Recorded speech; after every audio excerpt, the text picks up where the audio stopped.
Alright y'all, so today I want to make a very quick video to give you my thoughts on a really interesting lost and canceled Fantastic Four film that would have came out in the mid to late 90s that would have been directed by Home Alone director Chris Columbus. It was going to be also released by Fox and also had a reportedly massive budget. But ultimately this version got scrapped. On a personal side note, I've always been really fascinated in this Lost and Chris Columbus-led Fantastic Four movie. I mean, the fact that the Home Alone guy almost did a Fantastic Four film is crazy to me. And I've always been really interested in this Lost and Canceled movie, so that's why I wanted to make a video to kind of explore it and give you my thoughts on it. So in this video, I want to give you a little bit of history, go over the script, some of the artwork, and the potential things this film could have had, why it was scrapped, and my overall thoughts, of course. So first, a little bit of history and context of this lost and canceled movie. In the 1970s to 80s, Marvel was looking at Hollywood and various different studios to adapt their characters for the TV screens or big screens. This is where a man called Burt Eichinger, kind of a German producer and head of a film company called Constantine Films, was looking at different Marvel characters and rights. He felt that Marvel characters, especially superhero films, were going to be the next big thing in Hollywood. He felt there was a huge audience for these type of films, and he definitely wanted to jump on that bandwagon. And particularly, he was really interested in the Fantastic Four. In the mid-1980s, he bought the rights to make a feature film from Marvel and basically got the rights to make a live-action film. Now, after this, Eichinger would try to go to different studios in the late 1980s, early 90s, to try to get a live-action Fantastic Four film off the ground, all of them remarkably saying no to him. So, unsuccessfully, Eichinger was about to lose the rights to make a Fantastic Four film to Marvel. So, as a result, he would eventually tap Roger Corman, the famed B-movie producer, who's kind of famous in Hollywood for making B-movies cheaply and fast. He would tap Roger Corman to basically get a cheap Fantastic Four film off the ground by the end of 1992, with a budget probably of $1 million to $2 million only. Eventually, this did happen. At the end of 1992, Roger Corman's Fantastic Four would begin shooting and wrap in early 1993. And after filming wrapped, to be fair, originally Eichinger had kind of, like I said, thought about maybe releasing this Roger Corman Fantastic Four, but it was quickly decided by Marvel and Eichinger himself that this film would never be released. They decided to burn all the negatives and all trace of this movie from the public and would just never release this movie. This movie was only meant to be a placeholder so that Eichinger could eventually make a big budget Fantastic Four with another studio. And of course, as we all know, the Roger Corman Fantastic Four would eventually, despite Marvel trying to bury, would eventually get leaked out to the internet, hilariously enough. But after the cancellation of Roger Corman's Fantastic Four, Eichinger was now free to shop the Fantastic Four rights and the ideas to different studios, and eventually in 1995, Fox and Eichinger penned a deal to eventually adapt the Fantastic Four for a big budget, ideal $40 million film for the big screen. Now, like I said, now after this deal was done, who are they actually going to get to direct this upcoming big budget Fantastic Four film?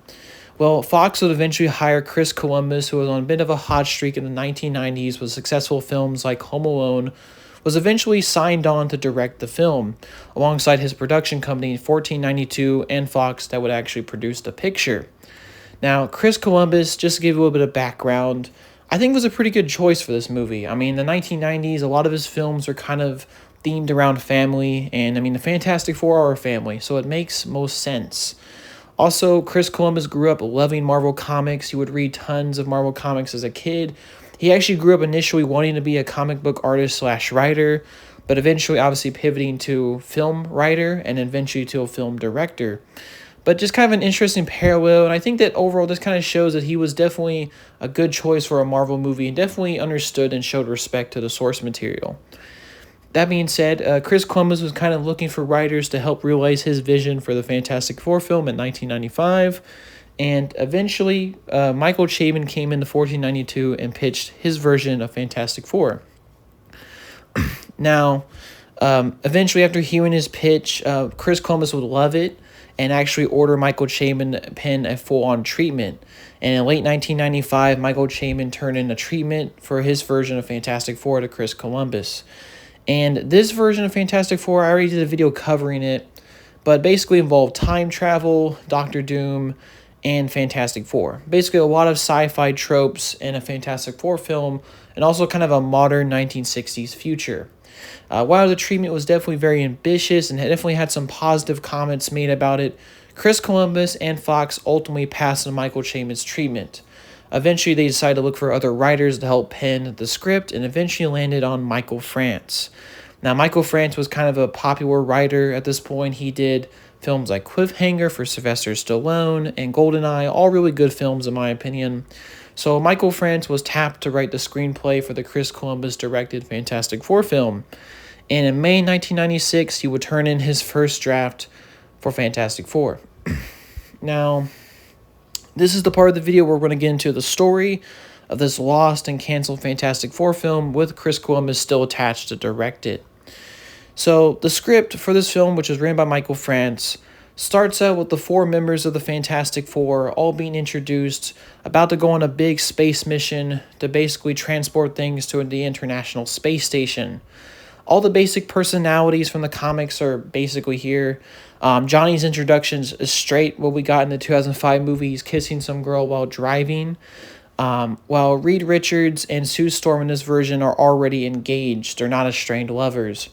Also, Ben Grimm is a veteran pilot, but also has a really bad and bickering relationship with Reed. Unlike the 2005 film where they actually are pals just like in the comic books. Now, in the script, all four members are locked into a spacecraft called the Phoenix, and they go to the International Space Station nicknamed Orion, and they meet with a person called Victor. I can't even say his last name correctly, but Victor Alberstrike. He's basically Victor Von Doom, but his last name is just different. He's described as a handsome but cold and calculating person, and we eventually find out that Victor and Reed are working on a new technology called nanotechnology. Basically the ability to move and transform molecules and atoms using high-tech computers and lasers to basically transform anything that you want basically into reality. So for example, they test this by grabbing an old piece of wood and they transform that using a kind of a nano chamber and nanotechnology and blue lasers and stuff to basically transform it into a piece of gold, kind of showcasing more of like this universe's crazy technology. Now, Victor and Reed kind of get into it a little bit later on in the script. Victor's kind of mad at Reed because Reed didn't bring up any live test subjects. Victor wanted to apparently test the nanotechnology on animals, while Reed felt like it wasn't time to do so. There was too many risk factors. Victor, as a result, gets really mad and fumed, and he basically activates some kind of a station override program that basically he intentionally causes one of the thrusters on the station to malfunction, and Ben Grimm is basically sent out there to fix this thruster. When he's out there, everything goes haywire, and Victor basically kind of orchestrates a series of events that eventually causes the station to malfunction and Ben to end up in the nano chamber. Ben gets hit with all the lasers in the nano chamber, basically being hit with the nanotechnology and eventually becoming the Thing. Now, as a result of Victor kind of messing with things, it caused a lot of chaos in the station, kind of causes a series of cascading explosions. Johnny and Sue are desperately trying to get Ben out of the situation because he's kind of stuck out there because everything's in lockdown.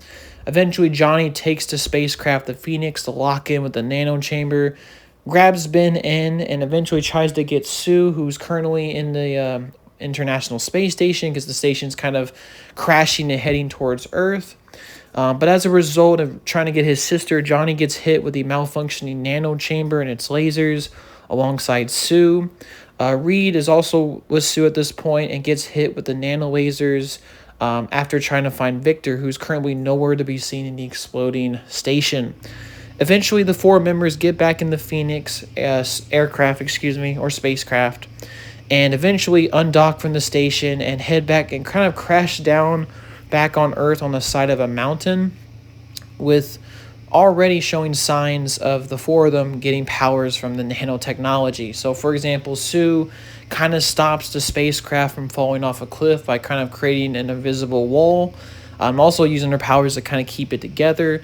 And we also get some semblances of Reed, his stretchy powers, and Johnny melting things, showing his flaming stuff. While Victor is on the space station as it's coming down to Earth, he kind of falls in the nano chamber alongside some metal debris and kind of gets transformed into a hybrid of machine, metal, and flesh. He also kind of says something really eerie that the kind of control room back on Earth that's kind of hearing all the chaos from the station. Basically, Victor's just saying that, like, I'll get Reed Richards for this, and the whole Earth is basically gonna be condemned. I'm gonna get revenge on y'all. But eventually, the space station itself actually crashes in I can't say this word, but it crashes in the country of Latveria. Meanwhile, the other 4 members who kind of crashed down in the Phoenix are taken into quarantine by the government. A similar situation kind of happens to the 2005 movie. Johnny pulls a prank on Ben, basically making it sound like he's basically the accident that all happened transformed him, when in reality he looks exactly normal. Very similar, except in this script he just kind of pulls a really derpy photo of Ben from NASA, so he gets really mad and starts banging on the window.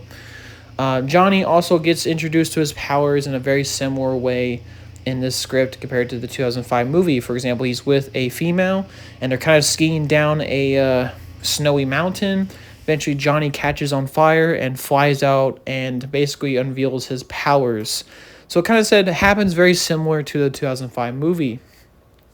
Meanwhile, Reed and Sue are also kind of discussing more situations about the accident, more about their romance, because in this version, I don't know if I already mentioned, they're already engaged at the beginning of the film. So they're kind of talking about it, and then like a big fog kind of goes over the characters, and then we kind of reveal that Sue has invisibility powers.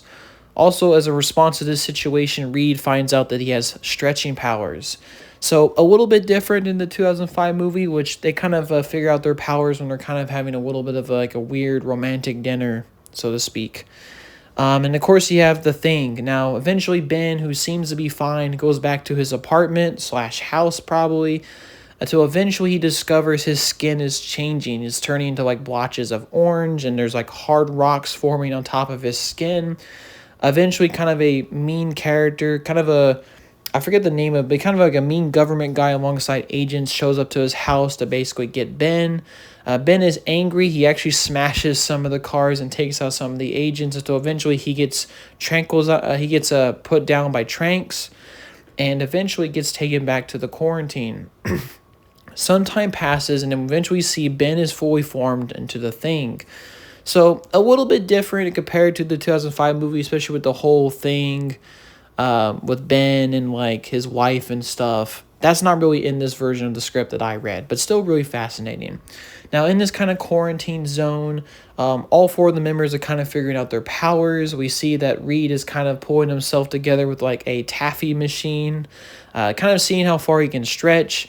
Sue is kind of using things to trying to use herself to levitate and lift things like an engine. Johnny is kind of using his fire to kind of fly around and stuff, and Ben, of course, is a big rock monster, showing the huge strength that he has. And like I said, in this quarantine, it seems like the government has really made it their home. Reed's also researching. He figures out that their powers are not contagious, and that obviously the nanotechnology had something to do with the creation of their powers. Now, at this point, the mean government guy basically, Reed kind of asked him later on that, hey, this disease that we have, these powers are not contagious, we can go out to the normal world.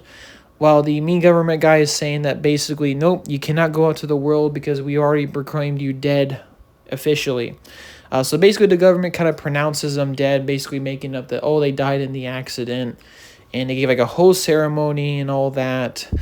He makes a joke that basically he made it up that, they were killed by cosmic rays. Making kind of a slight reference to the old 1960s comics, which I really enjoyed. Eventually, though, Reed and the bad government guy eventually find out that there's a terrorist plot happening in New York City by a terrorist group called the Enclave. They have a bomb that they put up on top of this kind of in construction skyscraper, basically saying that if they don't get like $1 million in diamonds in a certain amount of time, they will blow this massive bomb that will destroy a huge part of New York. The government guy, for whatever reason, is believing it's a hoax, while Reed is clearly taking it seriously. So as a result, and they figured they could use their powers to actually do some good, and also they're getting tired of being stuck in the military quarantine. Reed and Sue and Johnny and Ben escape from the military facility in kind of a prototype Fantastic car. So yeah, the Fantastic car is in this movie. Kind of crazy. They eventually fly to New York. Also, it's revealed that the Fantastic car in this script can also separate into 4 pods. So kind of similar to the Tim Story Fantastic car in a lot of ways. But eventually, all 4 of the members kind of stop the terrorist attack that's happening in the Enclave. Happening by the Enclave. The bomb that's in the construction site is actually a decoy, because the real bomb is in the New Year Eve's ball, because this is all happening in New Year's Eve, the big celebration that happens in New York and stuff with the whole ball dropping. Sue is able to contain the blast, and eventually all 4 of the Fantastic Four stop the other Enclave members from getting away, and eventually stop the terrorist attack in general. Later on, the media dubs them the Fantastic Four as a result of their heroic actions in stopping the Enclave terrorist. Eventually, Reed buys the top levels of the building that they actually stopped the decoy bomb at in the Enclave, in a building called the Four Freedoms Plaza. So this is not the Baxter Building. This is the Four Freedoms Plaza, which personally I think sounds really lame. But eventually, Reed sets up shop there and tries to research and recreate the nano chamber to basically reverse the effects of the other members, specifically Ben. And while Reed is doing this, we also have some other things that are happening around the characters. For example, Johnny's kind of using his powers for basically personal gain. Like, he goes on shows like David Letterman and also tries to like host Saturday Night Live and stuff. We also get a sense that all the characters in this script are also all bickering. So, like, Ben and Reed still have a hostile relationship. Ben blames Reed for the whole thing that's happening to him and why he got transformed. Sue and Johnny sometimes don't get along, as Johnny sometimes genuinely cares about her, but Sue doesn't exactly see it. Sue is frustrated with Reed specifically, just because in the beginning of the script they're engaged, and by this point with all these events, and Reed's so focused on trying to recreate the nano chamber and save Ben and reverse his effects, he kind of forgot about their marriage, the fact that they were actually supposed to marry.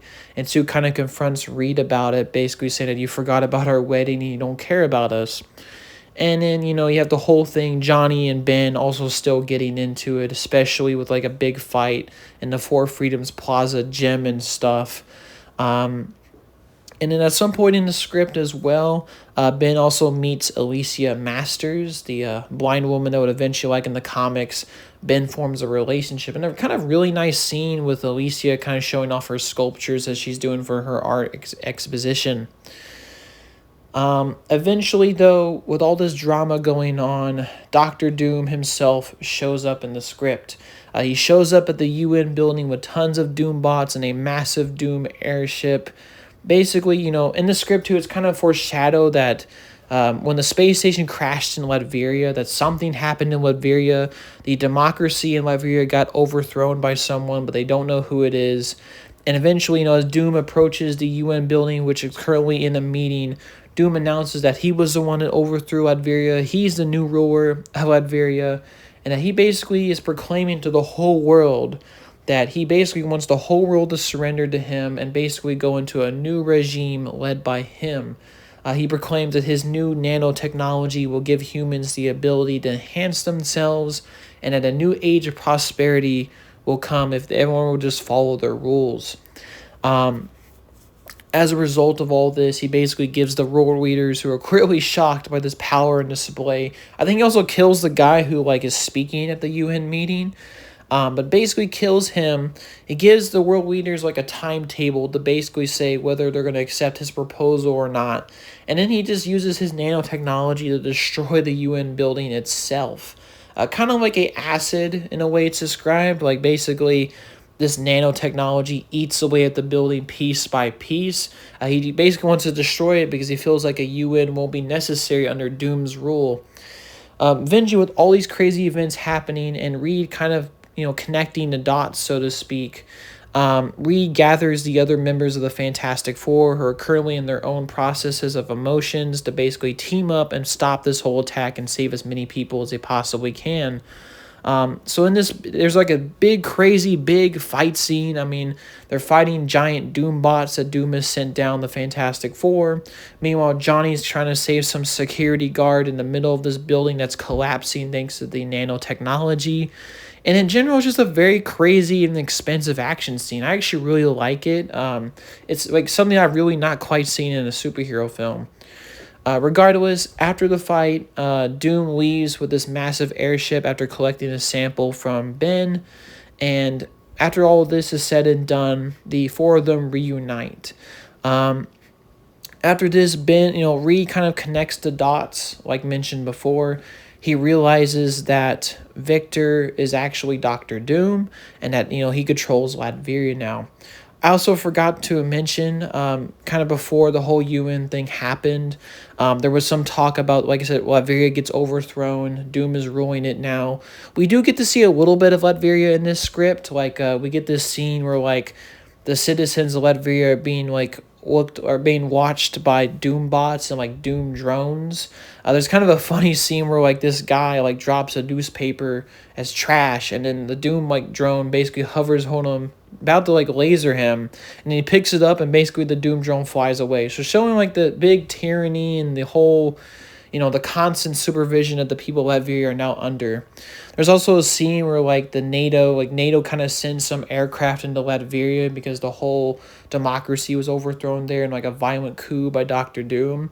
And Doom destroys this NATO aircraft with ease by using nanotechnology that basically destroys and eats it from the inside. It's kind of a crazy scene where like a fighter pilot like ejects out of his seat, and then like some nanotechnology was on the seat and like basically cuts off his parachute and kills him.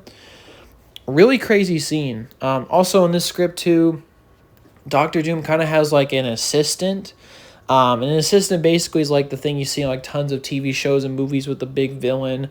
Ironically, there's a part where like Doctor Doom doesn't have his mask on, and the servant accidentally walks in, and Doctor Doom just kills him with a laser gun. It's pretty crazy scene. But back to the current timeline. After the four of them realize who Doctor Doom is, all four of them in their fantastic car, now upgraded for Ben this time around, because the first time around, the part of the Fantastic Four car that was meant for Ben kind of collapsed under the weight of his new form. So this new Fantastic Four car is updated. We kind of fly by a Statue of Liberty that's actually redesigned by Doom into the Doctor Doom statue, which is really funny. But they eventually all go to Latveria, trying to find Doom and can stop this whole madness. Eventually, one by one, they're all taken out by Doom by basically using this like kind of nerve gas, this toxic gas that basically knocks them all out.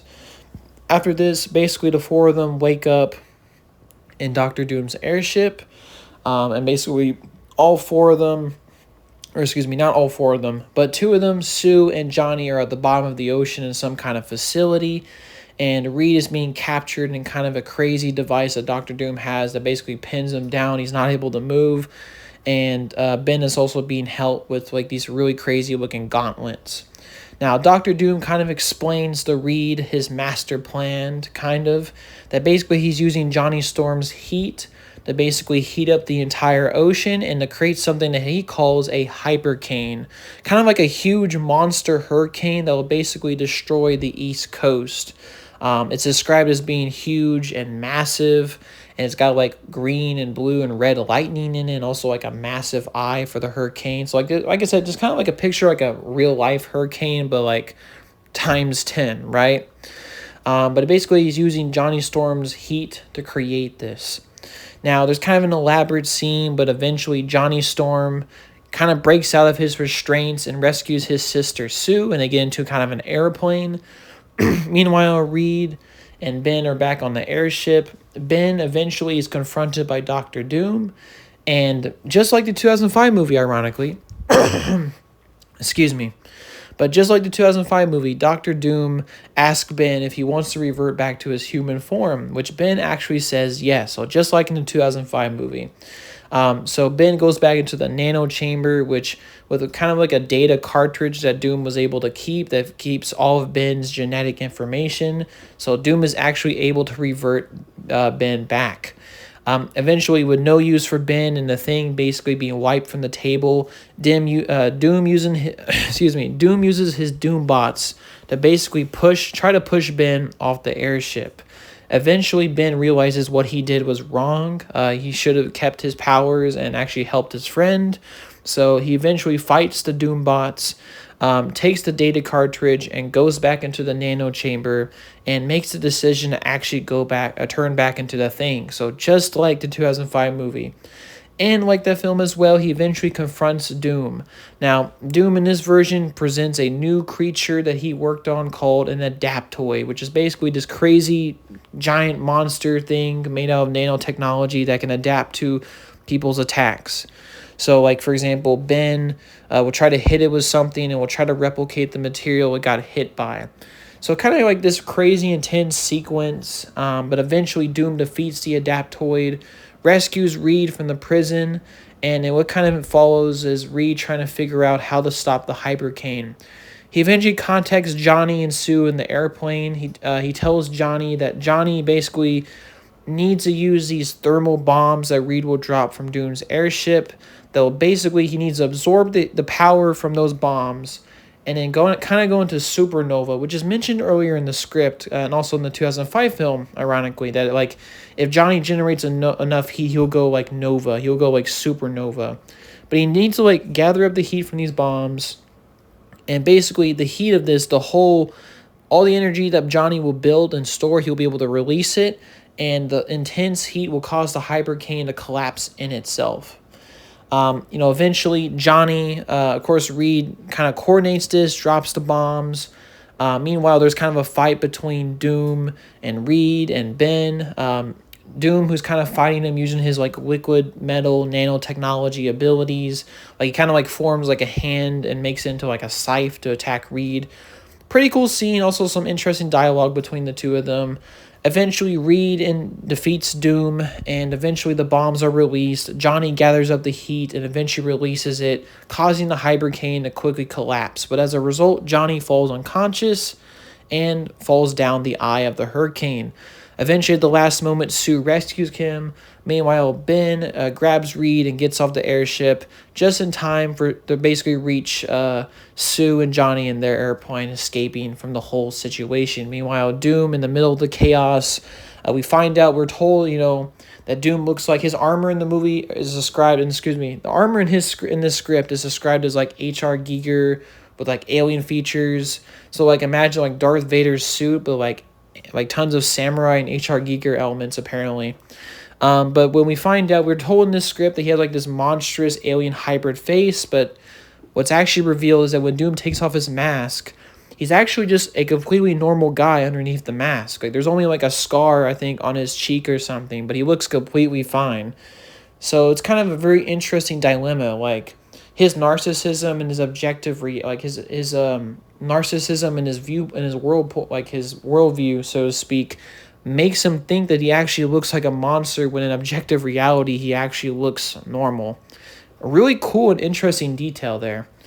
Regardless, all four of the Fantastic Four escape. Doom is caught in the collapsing Hypercane, and eventually the movie ends with Sue and Reed Richards marrying, with a possible tease of a baby being in the sequel.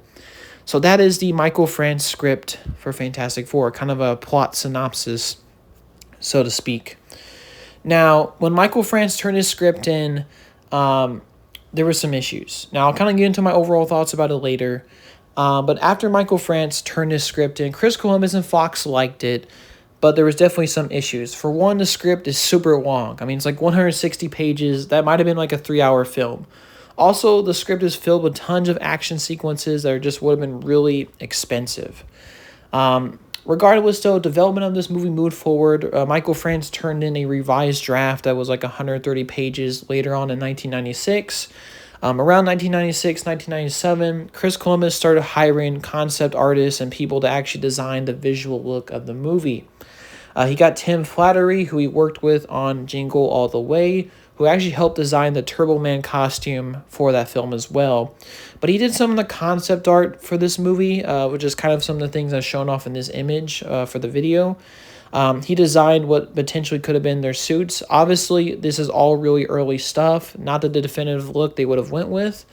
But it kind of went for a more of a 90s comics inspired look, showing like the team of like Fantastic Four in these kind of chrome metal like suits.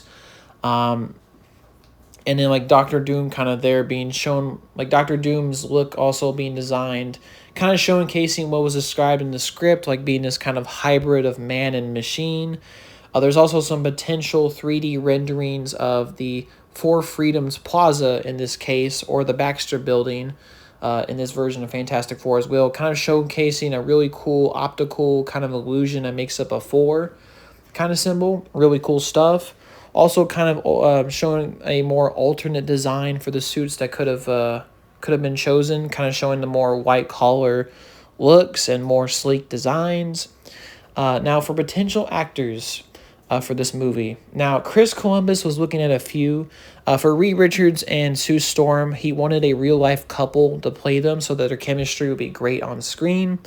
He eventually got Dennis Quaid to play Reed Richards and Meg Ryan to play Sue Storm, which they were also a real-life couple in the 90s as well. There's also some concept art here, kind of in the top left, that showcases what they could have potentially looked like in the movie, kind of their likenesses put on the Fantastic Four suits that could have been.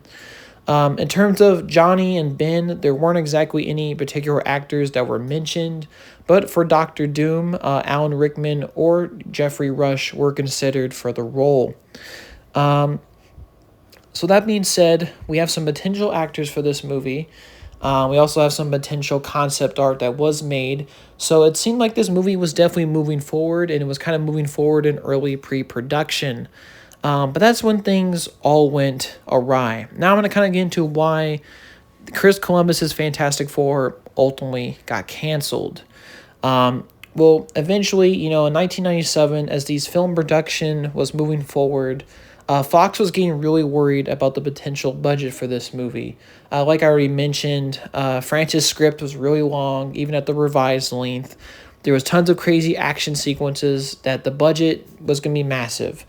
Some estimates have put the budget for this film as possibly high as like $280 million, which even for 1990 standards, and even for today, to be honest, that's really high for a superhero movie. Way too much investment for one studio to make in a superhero film that was already kind of proving to be it's really unclear waters, right? Whether this thing will be successful or not. So with some debates about the budget going on and Fox not willing to spend a certain amount, right? I mean, like I said, this is way beyond the $40 million they initially thought the movie would cost. Eventually, there was a lot of disagreements about the budget and the fact, could this movie be made at a reasonable length and a reasonable price? And eventually, Chris Columbus and kind of the whole debate about it, eventually in 1997, kind of stepped down from the project.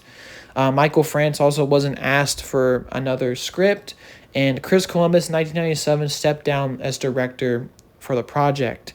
He decided to pursue other projects that he was thinking about in the late 90s. And there was also some other attempts. Like I said, initially, Columbus stayed on as a hands-on producer. They eventually got another director in 1997 by the name of Peter Segal to do the movie, which, like I said, he's kind of another director with some comedy credentials behind him. But he left by the end of 1997, and of course, other rewrites followed, and eventually it all led up to the 2005 Fantastic Four film. Now, to kind of give you my quick thoughts on what could have been Chris Columbus's Fantastic Four. My overall thoughts on this movie, on the script, the potential actors, the concept art, and just kind of all the things that led into it. So, after reading the script, I can definitely see why Michael France / Chris Columbus's Fantastic Four never quite got made. Reading the script, it's massive. I mean, the first draft is like 160 pages. There's tons of crazy, elaborate action sequences. Like I said, the whole thing with the UN building collapsing.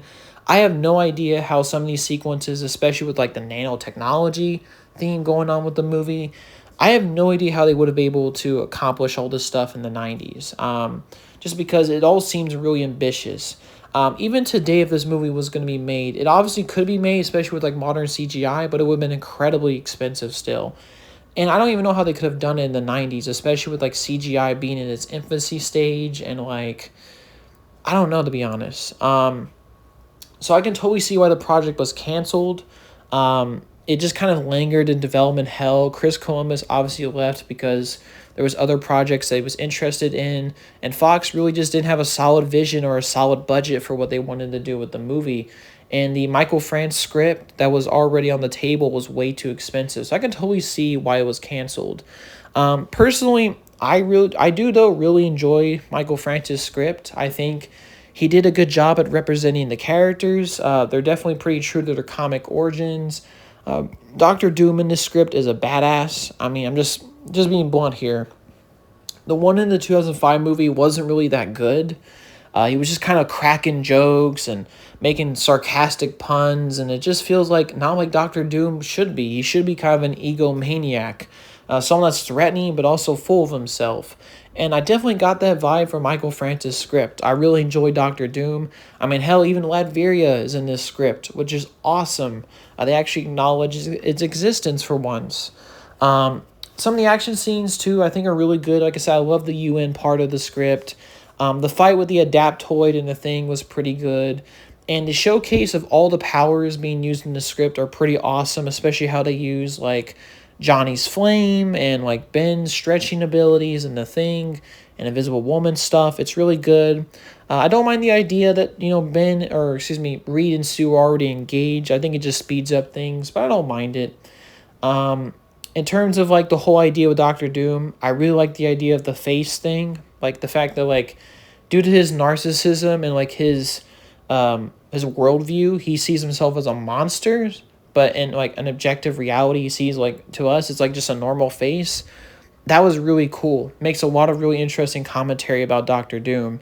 I really enjoy that part about it. And, I enjoyed the script. I do think the part with the Hypercane is a bit silly. Like, I'm going to kind of get into cons. I do think the script is a bit long. The Hypercane thing to me as a plot seems a little bit silly. I think it's really cool. It's a totally comic book thing to do, but it does feel a little bit silly. And I do think, like I said, the script definitely needed to be shortened. You could have cut some scenes. I also don't like how Ben and Reed are not friends here. I just would have preferred them as friends from the beginning. I do like the whole transformation thing that was eventually used in the 2005 movie, which, by the way, Michael France would actually end up with a story credit in the 2005 film because, like I said, there's a lot of similarities between this version of the movie and the 2005 film, which I find very fascinating. But regardless, I think the script is pretty good, but definitely has some issues. Now, for the overall look from the concept art that was created for this movie, it's definitely very 90s, right? I mean, you got the whole chrome thing going on with their suits. That's very 90s Fantastic Four. I think it looks cool, but at the same time, I don't know. I definitely would have, like I said, kept working at that design and making it look better. The design that they did for Doom, kind of showcasing, like, his look, like, it shows, like, all his muscles being metallic and stuff on his face. I think looks really good. Obviously, it's very early concept art, so there's going to be a lot of, like, changes to it, but I think definitely a good foundation. The Doctor Doom CGI model render thing, or not the Doctor Doom, excuse me, the Four Freedoms Plaza, which, by the way, that's a stupid name. That should have been changed to the Baxter Building. But I like the 3D render. I think it looks like a cool version of the building. The other concept art that showed Dennis Quaid and Meg Ryan in the respective roles as Reed and Sue, they look pretty good. I mean, the concept art makes them look pretty good. The suits with the white collar looks good. I'm not sure what's up with Dennis Quaid being Johnny Storm in that one piece of art, but maybe that was a mistake on the artist's part, but it looks pretty good and interesting. In terms of the actual cast that Columbus was looking at, I think Dennis Quaid is a very interesting take on Reed. I don't think he would have been a bad Reed Richards, but I do think that he's more of a Ben Grimm than a Reed Richards, in my opinion. Meg Ryan, I haven't seen enough of her stuff to truly say if she's a really good Sue Storm, but I'm sure she would have done a good job, and I'm sure the chemistry between the two of them would have been really good. But I just feel like Dennis Quaid is more of a Ben Grimm type. In terms of the other actors that were considered for Doom, I think Alan Rickman would have been a really great Doctor Doom. I think he would have nailed Doctor Doom, especially in this script. So I think he would. I think that definitely he would have been a good choice. And I already mentioned, but Chris Columbus as director for this Fantastic Four movie, I think also would have been a really solid choice. I think that, like I said, his sensibilities, especially with family films that he's done in the past, I think would have really lent itself to a Fantastic Four film, and I think he would have done a good job. I think this movie definitely could have happened if, like, maybe the script wasn't so ambitious, wasn't so large and full of action sequences, and maybe, like, a more reasonable script was crafted, and maybe if Columbus stayed on longer on the project, we could have gotten this movie. But it's a bit of a shame, the script was really ambitious, and plus, in general, the year that this film was canceled and scrapped and Columbus left the project, Fox was really worried about the budget, which is one of the reasons why this film was scrapped. But also because 1997 was a really bad year for superhero films. I mean, you had Batman and Robin and Steel come out, and those films really hurt, superhero films that were already in development. So I think those factors, too, also canceled this 1990s Fantastic Four film from Chris Columbus. So that being said, I think overall, I think this would have been a really cool movie if it ever got made. I think Chris Columbus would have done an excellent job. The script itself, in my opinion, is better than the 2005 film. There's so many different elements to it I really like. The elaborate action sequences are really cool.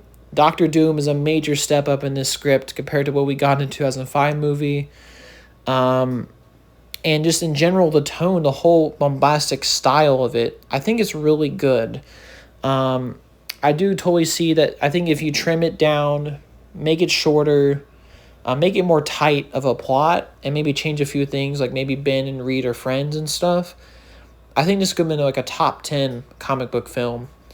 But that being said, that was kind of the story and my overall thoughts on Chris Columbus's lost and canceled Fantastic Four film from the 90s.